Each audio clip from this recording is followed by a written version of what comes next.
आपण पाहताय महाराष्ट्र खबर न्यूज। या बातमीचे प्रायोजक आहेत Shri Ganesh jewellers and Saraf production Pune. तुकडेबंदी कायद्यात अखेर राज्य सरकारने शिथिलता आणली आहे। 4 कारणांसाठी 1-2 गुंठे जमिनींची खरेदी विक्री करता येणार आहे। राज्य सरकारने 5 मे 2022 रोजी राजपत्र प्रसिद्ध केले होते। त्यानुसार राज्यातील सर्व जिल्ह्यातील जिरायत जमिनीसाठी 20 गुंठे, बागायती जमिनीसाठी 10 गुंठे प्रमाणभूत क्षेत्र निश्चित करण्यात आले। म्हणजेच या प्रमाणभूत क्षेत्रापेक्षा कमी जमीन खरेदी विक्री होणार नाही। काही शेतकऱ्यांना रस्ते, विहीर आदी कारणांसाठी 1-2 गुंठ्यातील जमीन खरेदी विक्री करावी लागते। त्यामुळे शेतकऱ्यांची ही अडचण लक्षात घेऊन राज्य सरकारने तुकडेबंदी कायद्यात सुधारणा केली आहे।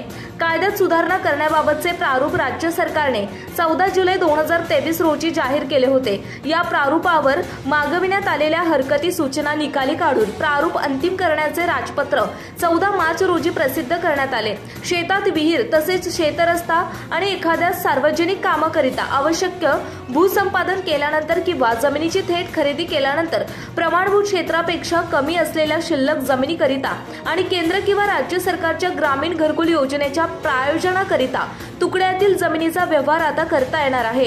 मात्र त्याकरिता आता जिल्हाधिकारी यांच्याकडे अर्ज करणे गरजेचे आहे। यामध्ये लक्षात ठेवण्याची बाब म्हणजे विहीर, शेतरस्ता किंवा घरकुलाच्या नावासाठी जमिनीच्या हस्तांतरणाला जिथे जिल्हाधिकारी मंजुरी देतील ती 1 वर्षासाठीच असेल आणि यामध्ये अर्जदाराने विनंती केली तर पुढील 2 वर्षासाठी याला मुदतवाढ देता येणार आहे। विशेष म्हणजे जिल्हाधिकाऱ्यांनी ज्या कारणासाठी अशा जमिनीच्या हस्तांतरणाला मंजुरी दिली असेल त्या जमिनीचा त्याच कारणासाठी वापर करणे बंधनकारक असेल।